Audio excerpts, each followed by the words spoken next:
All right. Hello from Fargo. My name is Evan Lecy. Hopefully you guys can hear me all right. Okay, so my project was focused on the downtown area, about a 3-block strip. We're looking between Jefferson and Jackson Street. On this map to the right, you see a red line going right through the downtown. That's where I'm focused. So I'm looking at transforming your streetscape in a budgeted way. So how can we make the most change with the least amount of investment? So my goals: promote active streets, enhance downtown walkability, bring vegetation into the street, support local businesses, and of course do it affordably. So make this an actionable project that you guys can jump on tomorrow. So the first thing we like to do in landscape architecture is look at problems. So what we did was we all analyzed sort of your downtowns, we analyzed your park systems, we analyzed the connectivity of all your streets. Each of us took a different chunk, and I focused on the downtown. So, some of the issues that I found was the fact that there's a lot of cars on your streets parked there, and I didn't see a whole lot of people. So, one of the things that we look at to see if a town is thriving and healthy is how much activity is happening on those sidewalks and between businesses. So we're looking for getting a lot of people on the street, getting a lot of people walking from business to business, and just on the sidewalks in general, biking, walking, whatever it might be. So the other issue I saw was lack of vegetation. You guys do have some plants and some trees planted in the downtown, but there's no real canopy. And a strong downtown should have something like that for a lot of reasons. There's also lack of connectivity. This is an issue that I know a lot of the other students are focusing on, like Luke and Joe, and I'd like to sort of tie in their projects into mine, and looking at how we can sort of almost team up on different projects. And I'll go over that later. And then abundance of parking. I actually did a study earlier on looking at how much parking you guys had. I think I counted around 500 parking spaces just in your downtown area, looking at your parking and your on-street parking and your parking lots. And that seemed like an issue to me. If you look at a lot of other towns, they don't have nearly that much. So if you guys have more than you need, this isn't a bad thing. We can work with this, and I'm hopefully going to provide you guys with some opportunities on how to use that as an advantage. So yeah, let's move on. So the plan. What we're looking at here is that downtown area I was just talking about. And in just a few seconds here, we're going to see sort of what I'd like to do here. So a few transitions coming in here. So we're looking at 3 phases. The first phase, seasonal bike lane. This is something I'll focus on later, but sort of in the spring you get a bike lane moving along the south, and then maybe in the winter you get your parking back. I'll talk about that later. Phase 2, we're looking at transitional parking. This red bar here, and I'll talk about that later. And then phase 3 is a central hub, so sort of tie everything together, cherry on the top, and you get a park out of it. So that downtown center is very important. So the idea, what I've got here is a rendering of one of your streets, and actually where the park might be. So this sort of encompasses all 3 phases.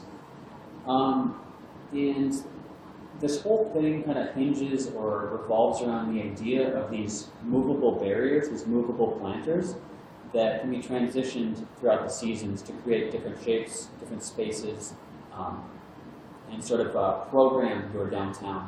So in the wintertime, again, you push them all together, you get your parking. In the summertime, you spread them out, you get a bike lane, and you get some parklets out of it. And we'll talk about that in just a little bit. So again, there's little green bars on the right. That's where those parklets might be. So the central hub with the bike share. That doesn't involve these parklets, but it's a nice connection point to enhance all of these features.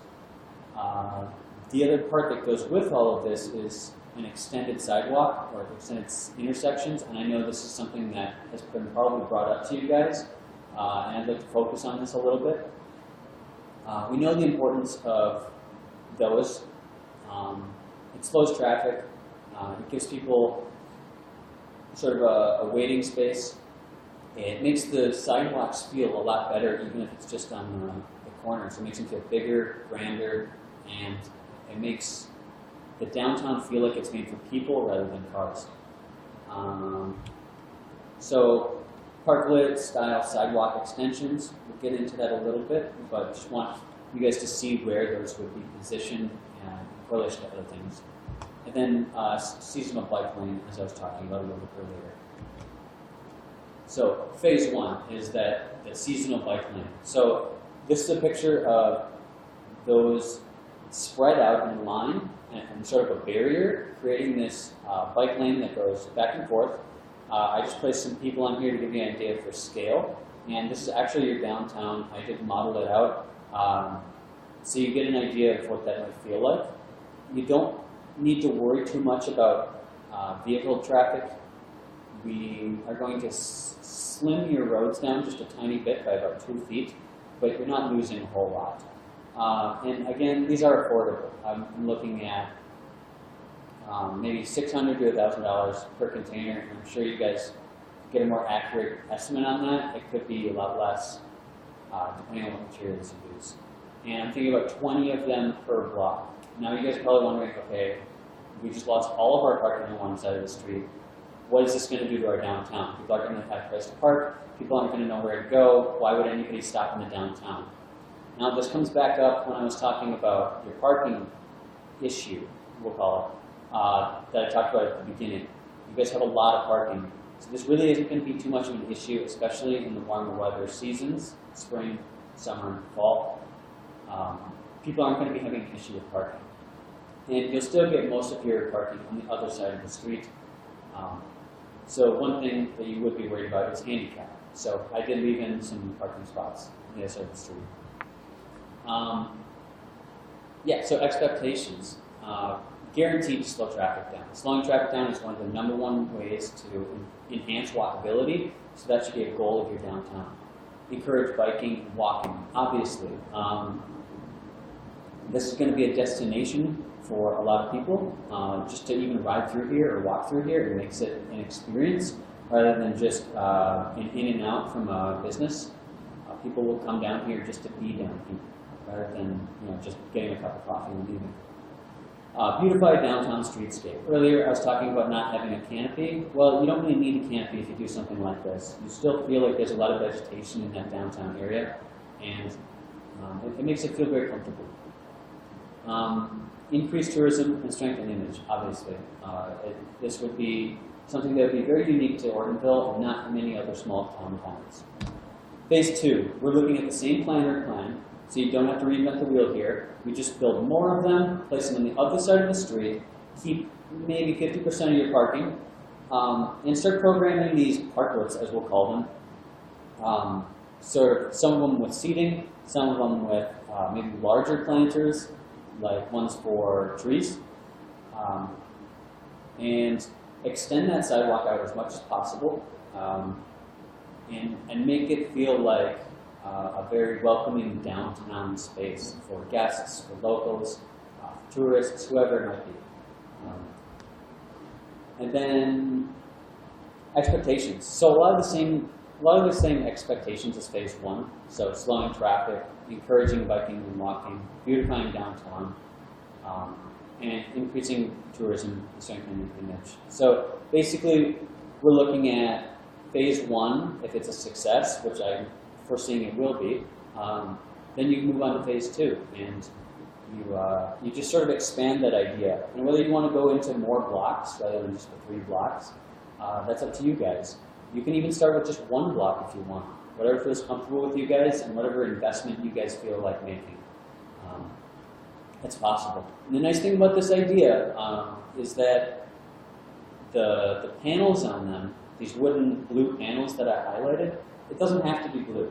It can be decorated by your citizens. It can be decorated by local businesses. Local businesses could buy these and decorate them all and make their own parklets. This could be an engaging investment, sort of a community project. Maybe even you have a day where kids come and draw on these things and sort of customize them. Make the community feel like they're invested in their downtown. Best way to enhance your downtown. Final phase, phase 3. So we're looking at this, this open lot. It's not being used. It's got a nice hill on it, which I actually love. And it's one of the best views of, or it's one of the best viewing points in the downtown area. So we move on to, let's see if my image pops up, there we go. We use that hill, we smooth it out a little bit, we put some seats on there or some walls for people to sort of climb on or sit on. And you actually get a view of the lake from here, which I thought was super cool. And then we also incorporate a bike hub. So whether you want people to be able to rent bikes or not, that's up to you guys. This isn't exactly how the hub needs to be designed. It's just an idea. But you should incorporate some of those things. So vegetation, trees, obviously a place to sit, obviously, and maybe a bike share. So moving on. The transitions, so this is going to be the biggest question. You know, what are we going to do with these in the winter? What's going to happen to them? Well, yeah, I don't think you have to put these things away. I think you can keep them on the street. You kind of push all of them together and create these almost sections or these little boulevards of vegetation.